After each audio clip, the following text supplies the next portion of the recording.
Red light. I know. Okay. Good evening. Welcome to the regularly scheduled Business and Economic Development Committee. That's the first one of the new year. Around the table, I'm Sue Hodge, the chair.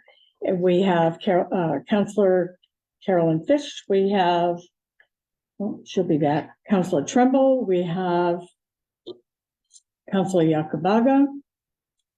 And I guess he will be coming back. And then, of course, we have Director of Community Business and Economic Development, Ann Craig. Great. So, welcome. Thank you. So we'll get right into the introduction for this committee. Basically, the Business and Economic Development Committee, anything that we're working on in my department, Community and Economic Development, which includes planning and code, that has to go to the city council. We take it through this committee first. So everything from, we do a lot of code changes. Some of it, most of it's land development code, but also other codes that we work on. All of those come through you, and also announcements of different things that are happening in the city. We try to construct the agenda to let you know what kind of action we're looking for. Sometimes it's a check-in, like you'll see on the agenda check-ins from the Downtown Business Partnership, for example. We have them come in on occasion. Sometimes when a developer's working on a large project and they want to come in and talk about it informally with the council just to get some feedback, we'll bring them in.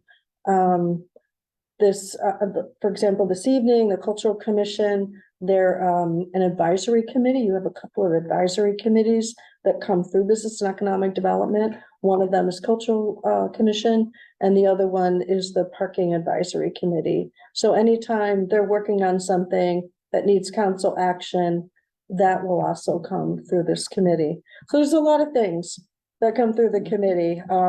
Again, some of it are, introduction, check-ins, reporting, but some of it is requiring or asking for action from you, or whether it's, we need you to go study this some more, or we want this to move through the process the way it is. So it's nice from a staff perspective because it allows us to come in and, talk to you about what's going on in the department to get your feedback, because we want to work on things that, are aligned with the policies of the comprehensive plan, the economic development strategy that we're going to talk about this evening. And, all the different policies that you as counselors will talk about as you move forward with your work. So, I love this committee structure to be able to come in and have these conversations with you. So just quickly, the department has actually 5 service delivery areas: the code office, community development, that we'll talk about their work later on in this agenda, economic development and planning, and also housing. The housing officer position was actually created last year due to some staffing issues over the last year. We haven't filled that yet, but it has been posted, and we're starting to see some resumes coming in. So hopefully that position will be filled. The economic development officer and another newly created position that the council created last year was a business development specialist, somebody that, there's 2 components to economic development in City Hall. One is there's a lot of things that we have to do. We work on, credit enhancement agreements and TIFs, and there's a lot of sort of nuts and bolts, I call it, economic development. But then there's this other part of economic development that needs equal amounts of attention, and that is being out there in the community with the chamber, with working with the business community, the Downtown Business Partnership, and also going outside of Bangor to the region, out of state, trade shows, things like that, getting, selling the city outside. And that's something that's why we have 2 positions in economic development, is to make sure that we can do the things we have to do and also do the things that we want to do and get out there with people. Any questions on the committee structure? You'll be meeting twice a month, which, you know, there's a lot that goes on. Sometimes I even have to ask for a special bed as a pre-council item, you know, to accommodate, often I do that to accommodate credit enhancement agreements or TIFs deadlines that we're trying to work from. Those are always the most fun. Yeah.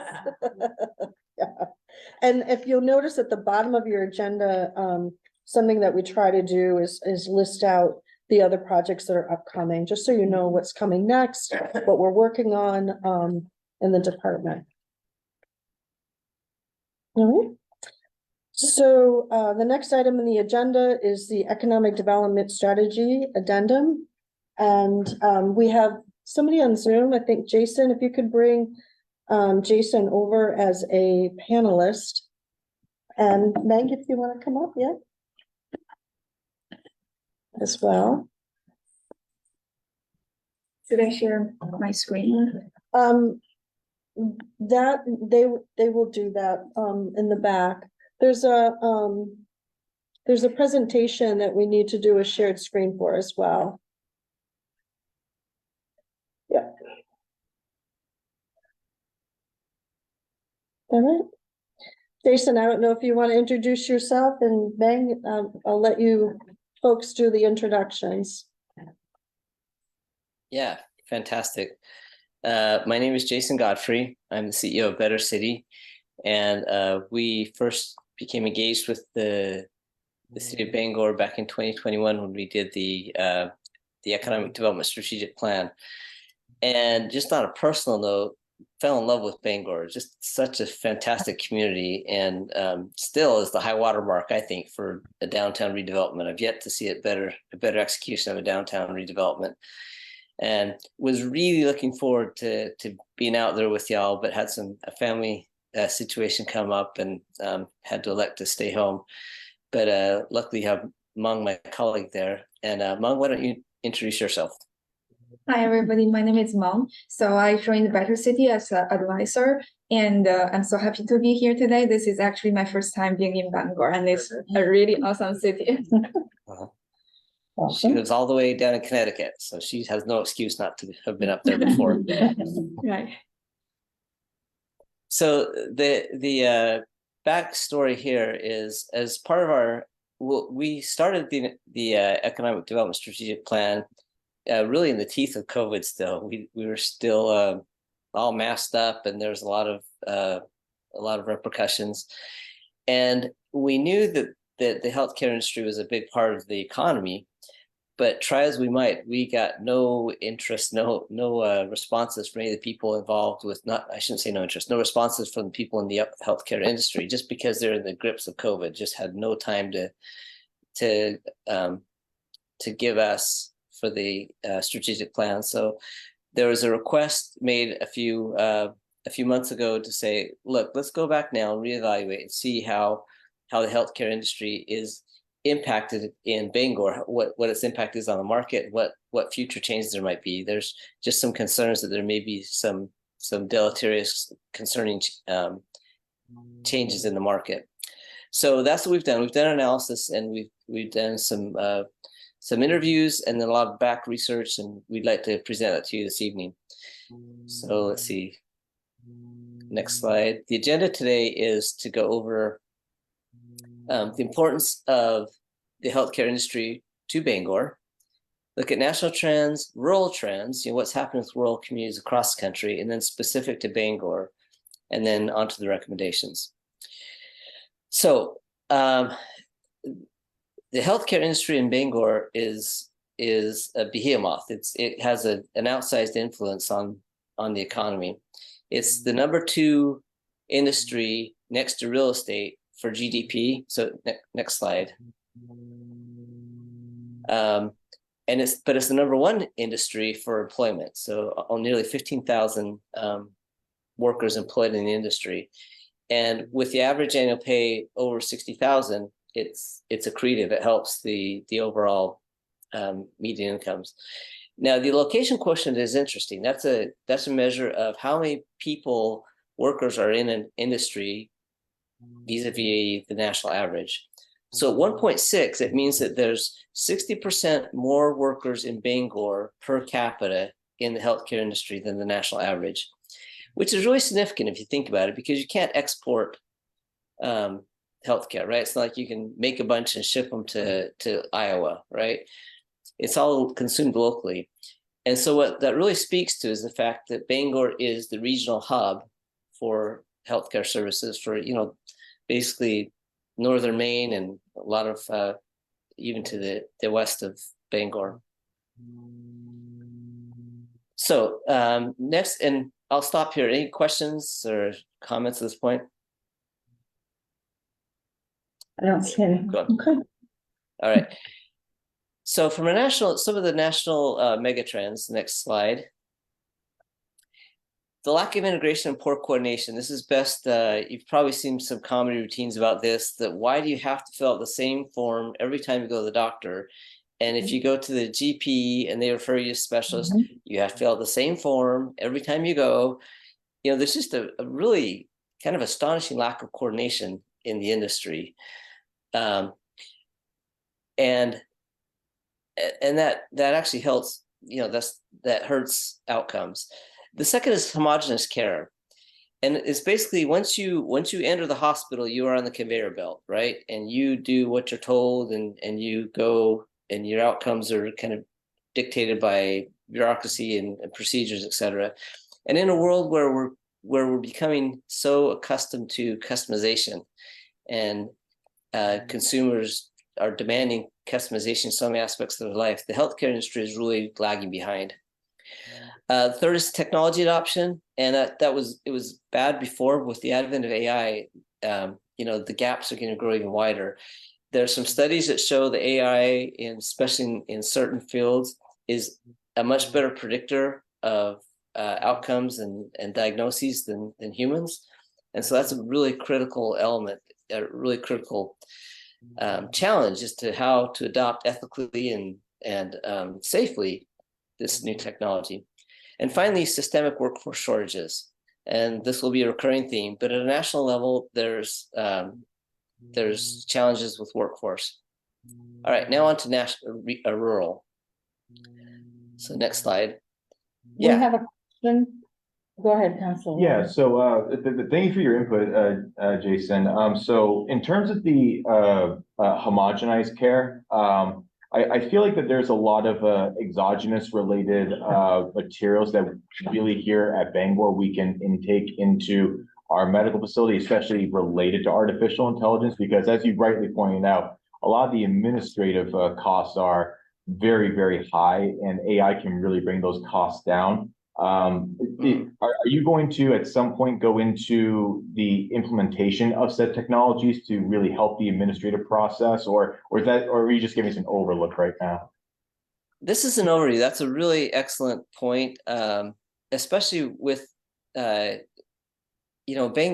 and the area there is so high on technology and on scientific data and research that's a potential area where you could be a leader, right?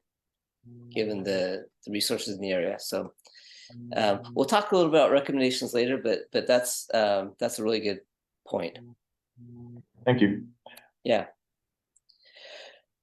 All right. So unique to rural areas is lack of specialized equipment and expertise, and that's something you see here locally, where they've actually had to lose some specialties because the equipment and the expertise that is required to keep abreast of the new technologies and the new changes in medical standards is so acute that it's the cycle of continual investment. And if you don't hit critical mass, you just can't afford to provide those services in rural areas. And it's not like you say, oh, we can just use the same technologies that we were using 20 years ago and keep our costs down. That's not feasible from an ethical and for health standards practice. So basically, unless you're not on the leading edge, but at least have relevant technology and services, you can't provide those services, and it's really challenging for rural areas that are quite rapidly losing their specialties. they're the specialists.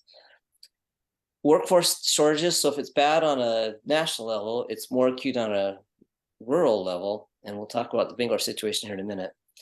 And then uninsured residents. So 67% of rural residents are, or 65% are likely to be uninsured, which is much higher than the national average.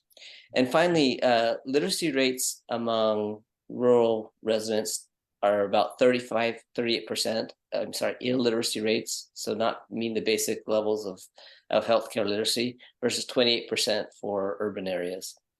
So that's a challenge. You have less information coming from the residents.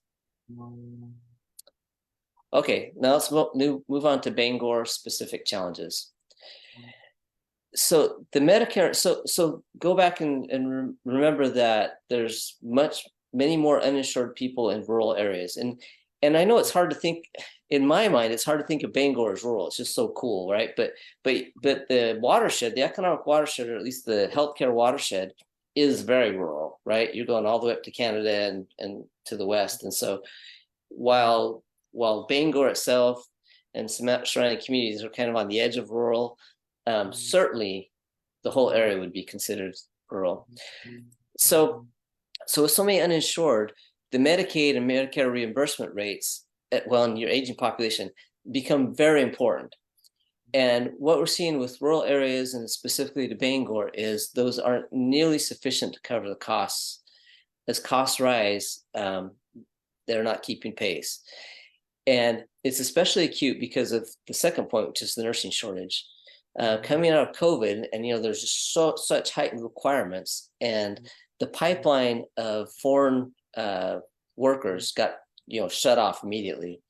So you had two converging trends. The pipeline of Philippine and Canadian healthcare workers got cut off, and you have this acute need because of the COVID crisis. And so what happened is the shores were covered by contract laborers who typically made $200 an hour versus $40 an hour for a typical Bangor healthcare worker. And it was kind of a cycle that fed itself, that nurses would say, well, I can make 200 by being a contract labor, or 40 by staying here. And it just created this whole upheaval in the system. And at one point, the percentages were very high. I don't remember, it was like 60 or 70% of all Bangor nurses were contract laborers. Much progress has been made. It's down to between 31 and 32% now, but still, that's a huge differential from a labor standpoint. And so that feeds into the third point, which is low operating margins. So you're getting squeezed down the top end with Medicare and Medicaid reimbursement rates. Your costs are much higher, and even at $40 an hour, that's much higher than it was going into the pandemic. So they've had this cost escalation. And then the technology escalation, which every new technology that comes out, A, you have to have it to stay abreast of the latest standards, and B, it's not cheap, right? And so it's just a very a tough cycle, and it's led to low operating margins. In fact, some of the major healthcare providers in Maine had negative operating margins last year. So that's the overview of what's going on in the industry and this particular squeeze that the Bangor hospitals are under. Questions or comments at this point before we talk about recommendations? I don't see any. Okay.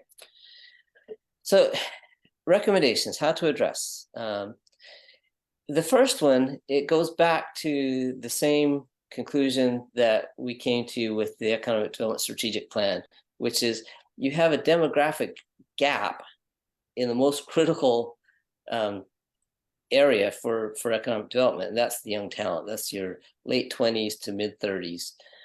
And if you look at your demographic curves, it goes up, and there's this hole. Bangor is clearly a great place to raise kids and great community, and that's why it's strong in the later years. But in those critical, like middle management, mid-career years, you're just not retaining talent. And that's manifests itself in businesses we talked to back two years ago. Like, we can't find middle managers, and that's it's challenges our operations. And it was the same with the healthcare industry, not only nurses, but also their their management and their professional staff. So that has to become a critical issue, is how to retain those young talent. And I refer you back to the Economic Development Strategic Plan for some recommendations there. But the second is placemaking. We talked about this with Ann, that the millennials have very different housing tastes and preferences than Gen X or Gen Z or boomers or others that have gone before. And it's essential to look at that generation, because you can't really solve it for X. You need to go forward and say there's some latency involved here. So let's solve it for Gen Z. Let's appeal to Gen Z. By the time we have it in place, we'll be appealing to that generation that as they enter that mid-career life cycle. And so they value public transportation over proximity to freeways. The only generation to have that preference pattern. They value venues over square footage, right? So they value quality of life and what kind of amenities surround me versus how big is my house and how big is my yard. So that's a really different lifestyle and housing situation than what we've been doing for the last 50 years. And communities that get ahead of this and develop for this specific demographic will win the Gen Zs and will have a leg up on for this next generation. In my estimation, you are perfectly positioned for this. Bangor is such a beautiful place. It has so many wonderful things with nature and proximity to Bar Harbor, and you get your university there and that amazing downtown. It's just a few targeted assets, amenities, venues that would get you there. And we've talked with Ann about some ideas we have on that front, but it will require specific targeted investment and effort. But I believe you can do it, and I believe you can turn the table and start growing again. The population's been declining. I don't see any reason that should be the case. It's a fantastic community. There's every reason you should be able to grow. The last two pieces that are related is behavioral health. So one of the key drivers of the cost for these hospitals is that when someone comes in with a behavioral health challenge, and we lumped that together with substance abuse problem. Okay, probably an error, but we just, not being professionals, we said, all right, let's just put this together. Anytime they come in, they have to go to the ER, and they can't be discharged until there's a place for them. Well, there's no place in a hospital that doesn't have behavioral health services, right? And so the reality is they spend their time in ER until it's passed somehow. And that's just a disaster when it comes to cost, right? There's no more expensive way to go about this problem. And second, the quality of the care. The ER doctors aren't really equipped to handle these challenges. So we're recommending analysis of the situation. And I know that there's been a lot done with it, and a lot of work and studies done with the in-house especially. But there is an economic argument to be made that you could pay for a behavioral health facility off the savings of the ER, right? And there's a cost saving there that the hospital should be more than willing to participate in to get those people out of the highest cost care into something much more affordable and more appropriate for their situation. So that seems to be the two key drivers. If you could work on the supply side on the workforce and work on the labor costs, that would help a lot. And then just on this demand for the highest cost services they provide.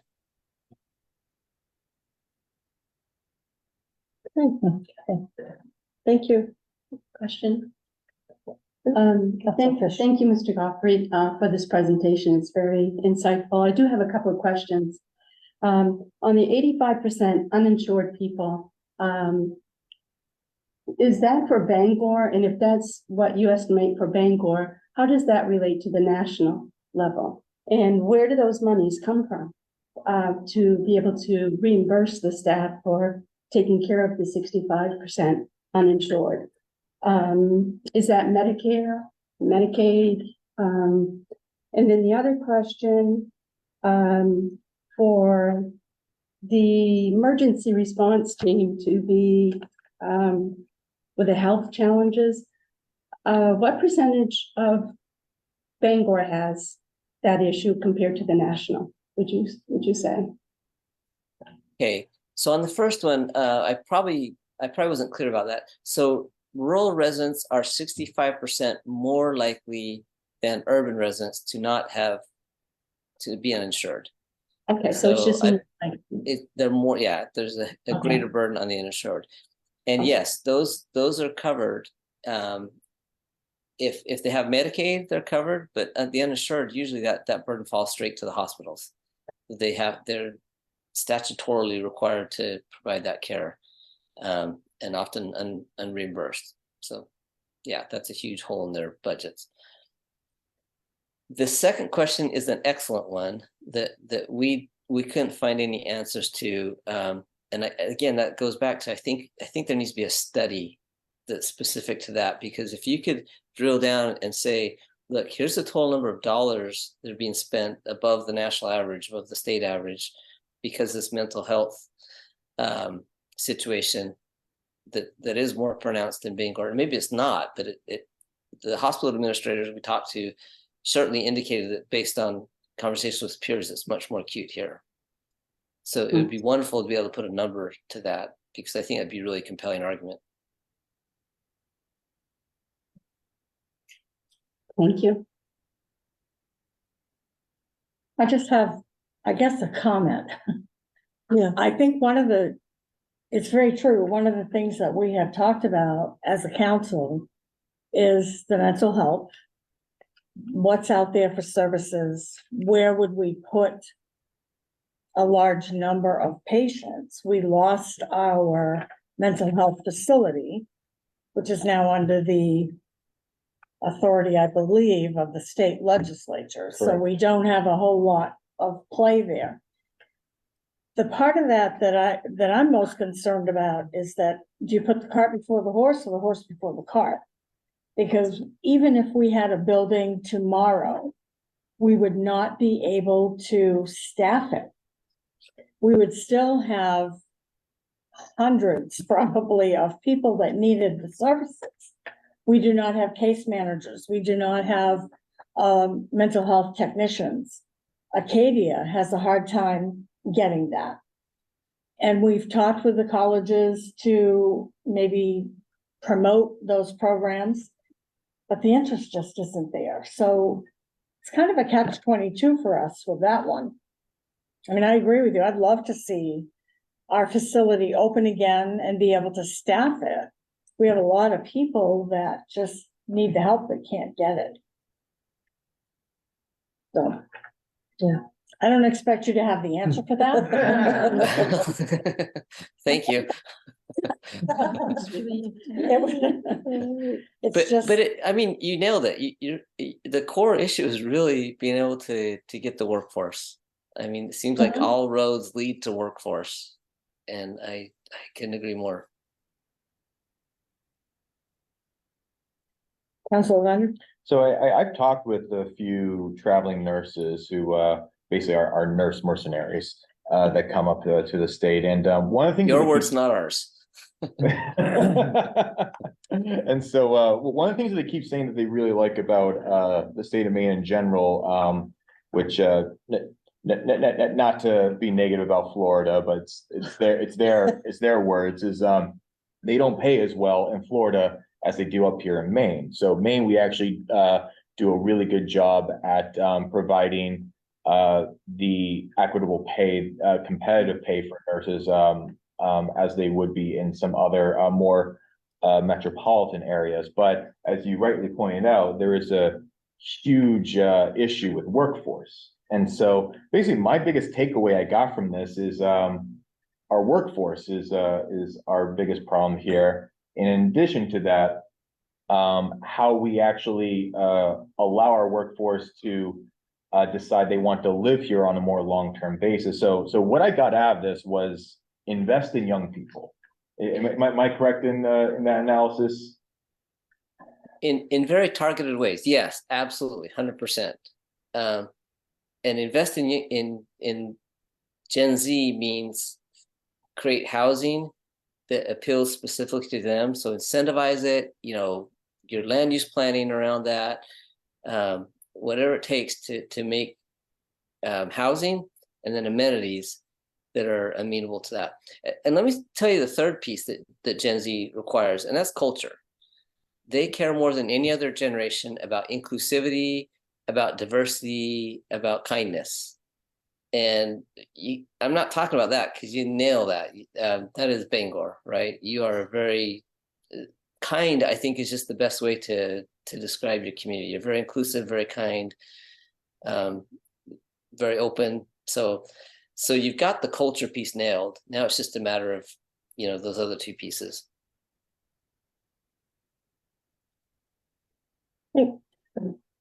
Any other questions? Oh, sorry. Just, Councilor Trevor. not a question for the presenters, just a comment. I think this was good, it's helpful, and obviously there's some things we can do with the city to help influence this, but I think this presentation might be good to share with the local hospitals, or they might Yeah. find it helpful as well.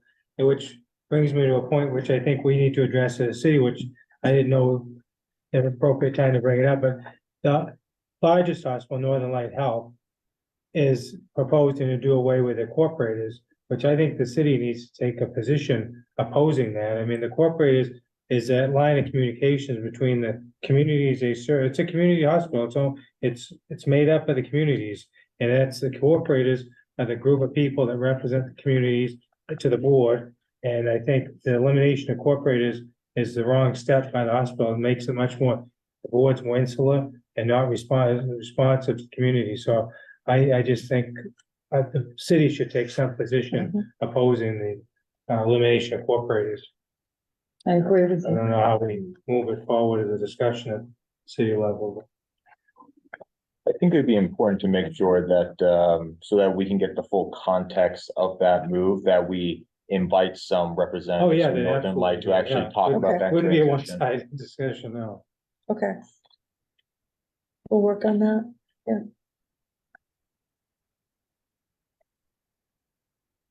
All right. Okay, anything else? Thank you, Jason. Thank you. Thank you. Thanks, all of you. It's great seeing you again.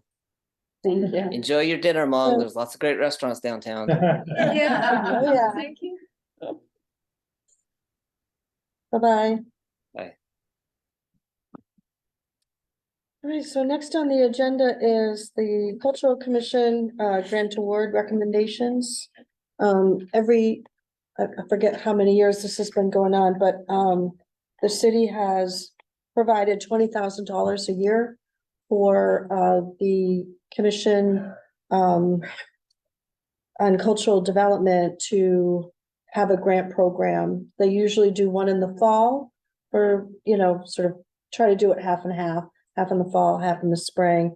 They did this year for their fall submissions, they did receive a lot of applications.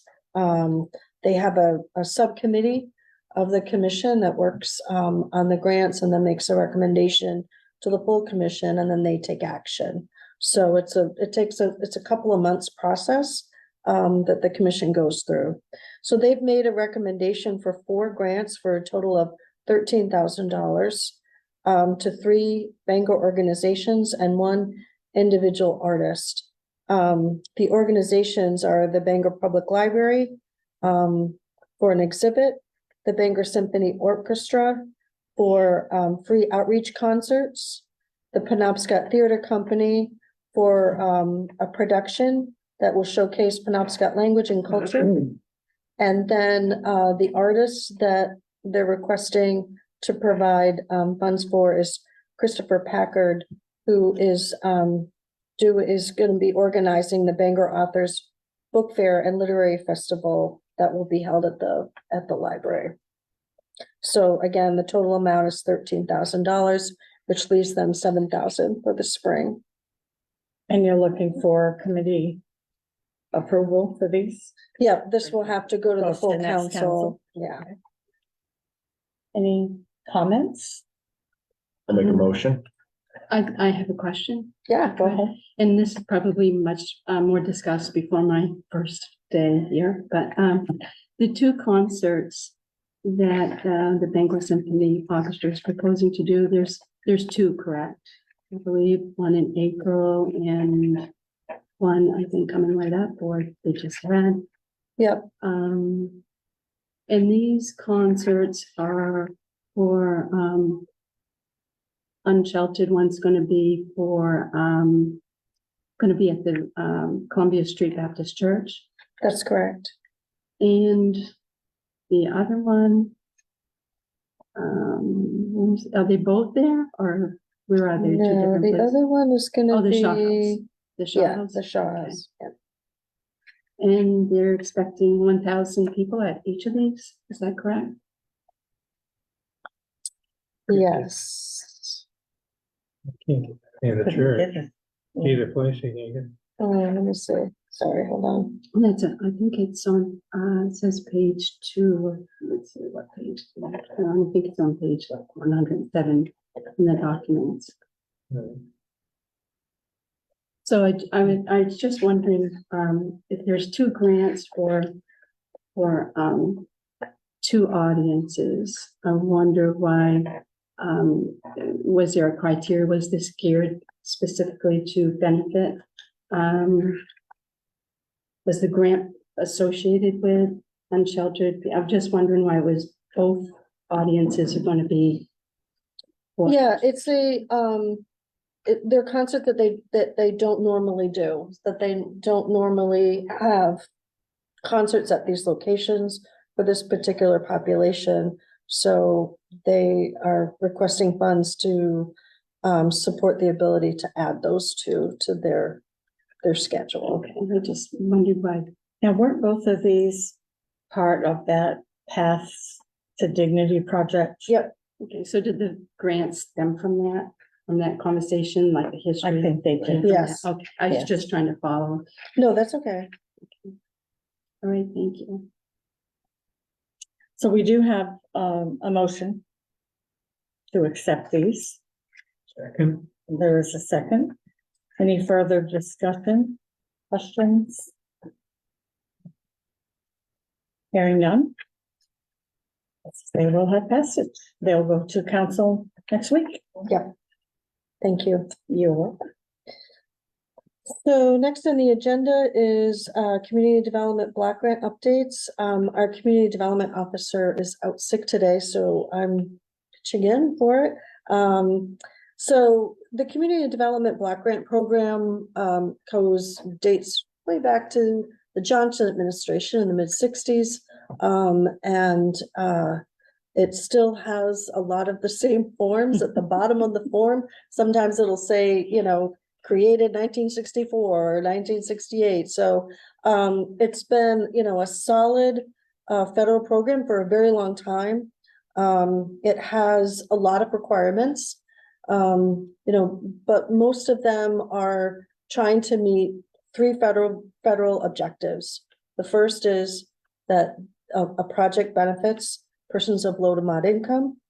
The second is the elimination of slum and blight. And the third is meeting an urgent need. An example of urgent need was some of the block grant funds that were given to the city during COVID to respond to, that was sort of an emergency situation. So it's that level of emergency need. Some communities around the country use them for, like a sewer line in a low mod income that breaks, they'll use that emergency funds out of block grant to pay for that. The elimination of slum and blight, probably the biggest example, and it's a real success story in Bangor, is the facade program in the downtown area and the historic districts in downtown. Owners are able to come in and get sometimes up to $50,000 or more to help them do facade treatment. So a lot of those new facades that you see downtown, new paint and everything that's happening, a lot of that is funded through the block grant program. And then the benefits to low to mod income, those are things like, we have a program for a heat pump program for low to mod income. We've done neighborhood investments in sidewalks in the low to mod income neighborhoods. Those are census tract areas, different neighborhoods throughout the city. In your next packet, I'll give you the map, the current census map. I meant to put that in this packet and I forgot to do it. But that, those areas, those investments that you make. And it's really to, the whole intent of the federal program is to uplift the community and to make those investments in those low to mod income neighborhoods. You're also able to do programming for it's called populations of a presumed benefit. And that again goes back to the low mod income neighborhoods and also things that have a limited clientele. For example, if you do projects for people that are trying to escape domestic violence, that's a presumed population. So that's allowed to use block grant funds for that. Food pantry, sometimes some communities use block grant funds to support food pantry. That's a limited clientele. Can also be used for housing, and it can also be used for the creation of jobs. So, we're, as you know, with housing issues the way they are, we've taken housing as our top priority for block grant programs this year and last year. It's likely that will continue, that we'll make that recommendation that you continue having housing being your top priority.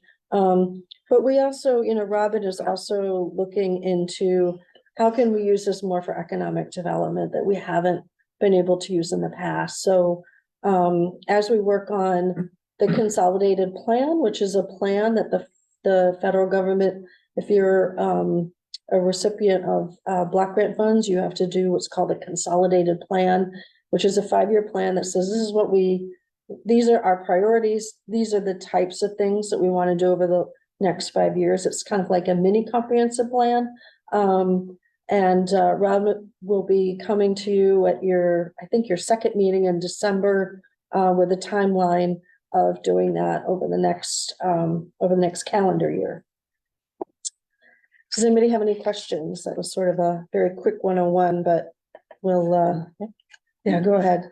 Yeah, I just want to say thank you so much for that oversight. It was also a really good historical context as well. I do have a point of clarification, though. You mentioned this was started in the mid-60s under President Johnson's administration. Yes. 1960 Johnson or 1860s Johnson? 1960s. All right. I figured. That's great. Any other questions? We're good. Okay, so the other request that we had under community development block grant is we received funds to do a brownfields cleanup grant for an area of the airport. It's a project that we're working with the airport, and we did a call for proposals from firms to provide the oversight of the cleanup project. There are very few firms in Maine that provide this, so it was not unusual that we would only get one response, because all of the communities that got brownfields money, they all put out their RFPs at the same time as we did. So the person that we're recommending, Cradair, I mean, that's what he specializes in. I've worked with him before in other communities on brownfield projects, and he's very good. So I would definitely recommend him, even though it was a sole response. I'm not concerned by that, but because he's really one of the best. So you're looking for action on that? Yep. Okay. We're looking for a motion for the brownfields project. So moved. Second. It's been moved and seconded. Do you have any questions concerning this? This is to pursue the grant. No, it's to, actually, we have the grant, So, but this is to, hire Credere Associates Oh, for to do, Credere, to okay. oversee the Yep. management of the brownfield cleanup. Seeing no questions, no objections? I think you can pursue All Credere. right, thank you. And then the next thing on the agenda is, there's a Maine Office of Tourism grant that's due. And working with the chamber, we've been working a lot on tourism issues over the last year.